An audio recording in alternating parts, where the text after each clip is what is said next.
If you ask 100 different mechanics when the American pickup truck started going downhill, you will get 100 different answers.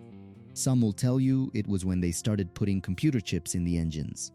Others will say it was the day the government clamped down on diesel emissions. And some guys, they'll just point at the first touchscreen they saw on a dashboard. But they're all looking at the symptoms, not the disease. If you want to find the exact moment the pickup truck stopped being a tool for the working man and became a bloated $80,000 luxury toy, you have to follow the money. And that money trail leads directly to one specific year, 1997. To understand why 1997 changed everything, you have to look at what came right before it. The 80s and early 90s were the golden age of the American workhorse. You had the squarebody Chevys, the Dodge Rams with the legendary 12-valve Cummins, and the Ford Obs, the old body style. These trucks were shaped like bricks, and they were shaped like bricks because they were built to do the exact same job as a brick. They were foundational. Unbreakable, they had thick steel panels, solid front axles, mechanical linkages, and interiors you could practically wash out with a garden hose. They weren't fast.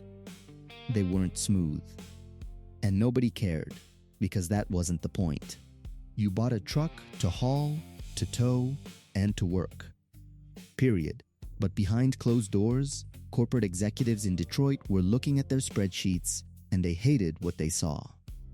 You see, a bare-bones work truck is an honest machine. But an honest machine has a terrible profit margin. You can only charge so much for steel, rubber, and a reliable V8. The automakers realized they were leaving billions of dollars on the table by selling trucks exclusively to farmers, contractors, and blue-collar workers. Wall Street figured out a terrifying equation. You can only charge $20,000 for a tool, but you can charge $60,000 for a status symbol. They didn't need to invent a better truck. They needed to invent a different customer.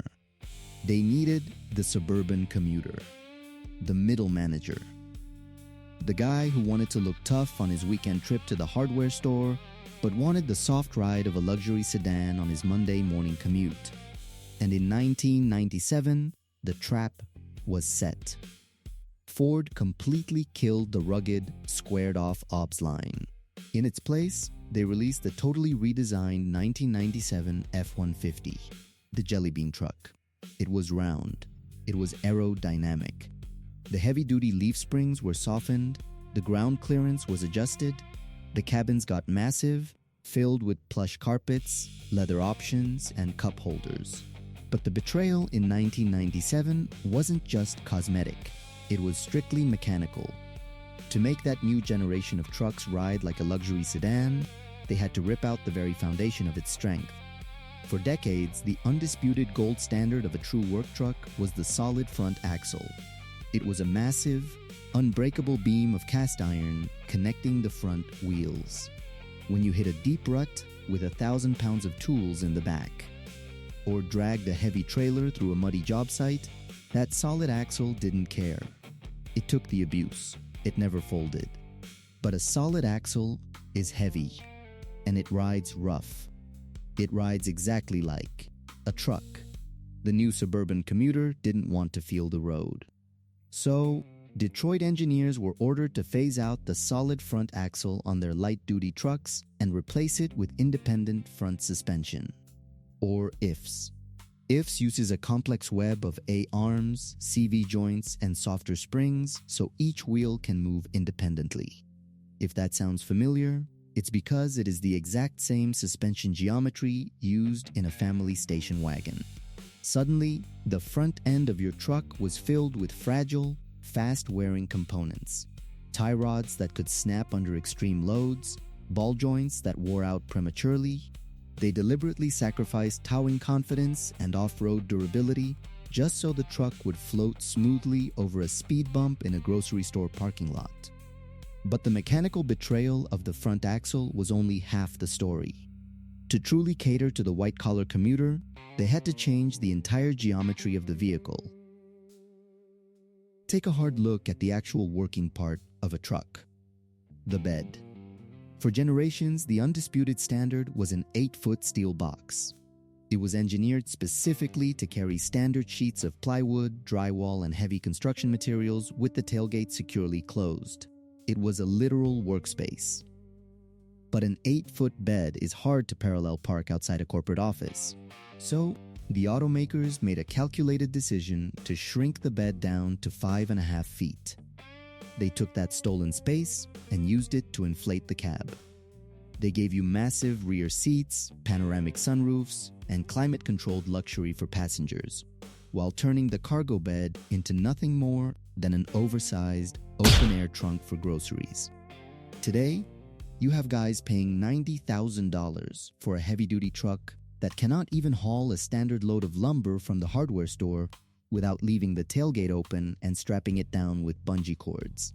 They actively destroyed the utility of the machine to maximize passenger comfort. And they didn't stop there.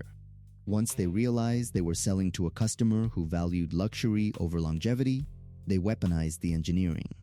They packed the engine bays with miles of fragile wiring, delicate sensors, and plastic components that heat cycle and crack after just a few years. They made the modern truck so artificially complex that it is practically guaranteed to fail the second the factory warranty expires. And that is not a design flaw. That is the ultimate business strategy. They don't want you keeping a truck for 30 years. They want you terrified of out-of-pocket repair bills, so you trade it in every 3 years for a new model. It is a forced cycle of endless leasing. And the tragedy? It worked. It worked flawlessly. It sold by the millions. And the second the other automakers saw those profit margins skyrocket, the arms race began. Suddenly, every manufacturer wasn't competing to build the toughest axle, they were competing to build the quietest cabin. They swapped the work boots for a pair of golf shoes. Once the truck became a family luxury vehicle, the floodgates opened. If you can charge for leather, you can charge for navigation. If you can charge for a 12-inch touchscreen, you can charge a monthly subscription just to turn on the heated seats. 1997 was the year the soul of the American pickup was sold to the highest bidder. It was the year they realized that wrapping a living room in sheet metal was far more profitable than building a machine that could outlast its owner. But here is the truth they can't erase. You can put a tuxedo on a piece of plastic, but it will still shatter when you hit it with a hammer.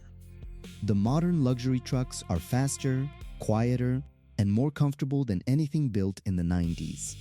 But they are fragile, they are financially suffocating, and they tie you to a dealership diagnostic computer for the rest of your natural life. The guys driving the old squarebodies and the obs Fords, they aren't stuck in the past. They are the only ones doing the math. They know the secret that Detroit desperately wants to bury under leasing contracts and software updates. Parts are cheaper than payments. When your machine is mechanical, you own it. When your machine is software, it owns you. So I want to hear from you in the comments. Which side of the line do you stand on? Are you a Chevy squarebody guy, an obs Ford guy, or a classic Dodge guy? Tell me the year and model of the toughest truck you ever drove. I read every single one.